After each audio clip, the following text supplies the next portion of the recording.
back. You're watching CVC Evening News at 4. Now, more than 100 armed hoodlums believed to be members of Community Policing Youth Vanguard attacked Amuwo Odofin local government secretariat on Monday, shooting sporadically into the air and injuring council officials in what the local government describes as an attempt to frustrate its campaign against criminal activities in the council area. And now to talk more on this, I'm joined in the studio live by the chairman of Amuwo Odofin local government area, Ayodele Ayo. Ayo, thank you for coming on CVC News. Thank you so much. Now, what exactly happened on Monday? Well, we were in the local government. I had just finished a meeting with a representative of the MDG. They had come from the presidency, and just about that time also, I was playing host to the Taxi Driver Association of Lagos State. Suddenly, I saw people running into the council, and I looked back and started hearing gunshots. So immediately I stood up, looked through the window very well, and I saw lots of hoodlums, numbering up to about 100.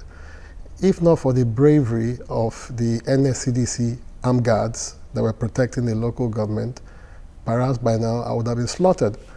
We've been having this issue for over 2 years now with ACP Dan Okoro, who had turned the local government into a criminal den.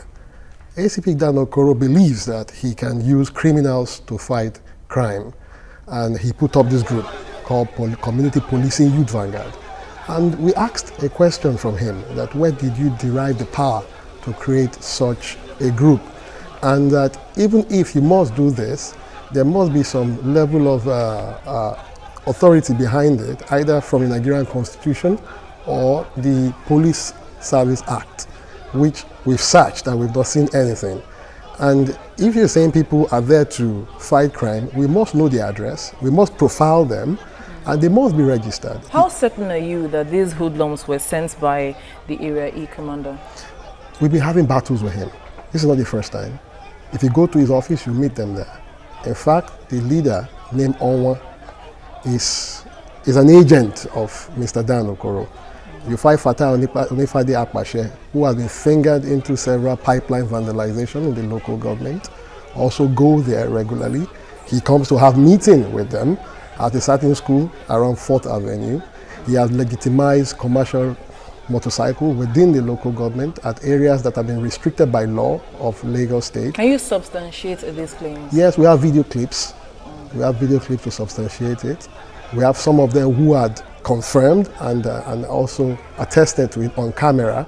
In fact, they were put together in his office, and he has also taken them to the Commissioner of Police of Lagos State. We need to get those clips to, give You can more... Google, go to YouTube, type my name on it. You see several videos. So you actually upload. Yes, we have uploaded all these videos on YouTube. Yes. Now, what kind of battles have you been having with the Area E commander? Well, we have a lot of black spots within the local government. One of such is at Third Gate by Alakija. We also had one around First Gate. We have one around Stonefield. We have one around the Mautu Local Housing Estate. We have what we call a Security Council meeting. At that platform, various security agencies within the local government meet with me regularly on a monthly basis. And the summation of it, through our report, is sent to the state governor. Then the resident association is also there. Then you have the Federal Housing Authority. So all of these components put together moderate the activity within the local government. So they brought all of these issues on board and said, look, there's a need for us to treat all these matters. We've had account of people going to work in the early hours of the day, about 6 a.m. At gunpoint, their laptops are taken, some are raped, their phones are taken, and readily we inform the police at the Security Council meeting to take action. But to our amazement, things have not been done. There was an instance where the lag boss was robbed back to back 3 times in a week, and lag boss had to pull out of the local government.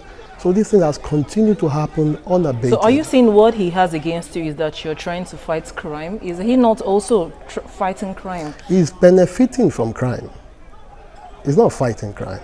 And I challenge the press to do some forensic investigation in the local government and ask people around, what is the rate of crime in Amuwo Odofin local government? Are people safe in the local government? Are these black spots inexistent or not? do we have an environmental orderliness in many of these areas that we have been pointed out. Expatiate more on your campaign against criminal activities in the council area. Our campaign has been laundered through the CDAs and the Resident Association. In fact, before we do anything in the local government, we get feedback from the community dwellers. And of course, the Federal Housing Authority also has its laws. It has its laws, and there are some certain things that you don't do within these estates. You find a situation whereby someone wakes up in the morning, like Fatai Onifade, and establish an OPC base at 41 Road. And when I saw the name of Dr. Frederick Fashenwu on it, I was put aback. Immediately I called Dr. Fashenwu if he knew anything about that structure. And doctor said no, he does not know anything about it. Okay, now with all of these battles going on, what is the Commissioner of Police and indeed the governor doing? Well, we have written several petitions to the governor of Lagos State. The matter has been investigated. We have also written to the Lagos State House of Assembly. The Assembly have instituted a committee headed by the majority leader of the House. They visited the local government, they visited the CP, and in fact tomorrow they are submitting the report at their plenary.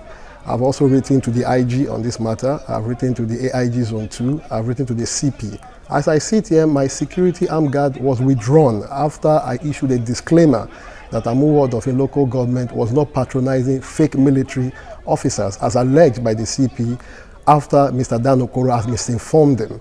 And that night, 10 p.m., my armed guards were withdrawn without any notification. Ayodele Ayo, many thanks to you for coming on CVC News. We do appreciate your opinion on the issue. Of course, would investigate the matter and bring more news on it. Many thanks you so to you much. again.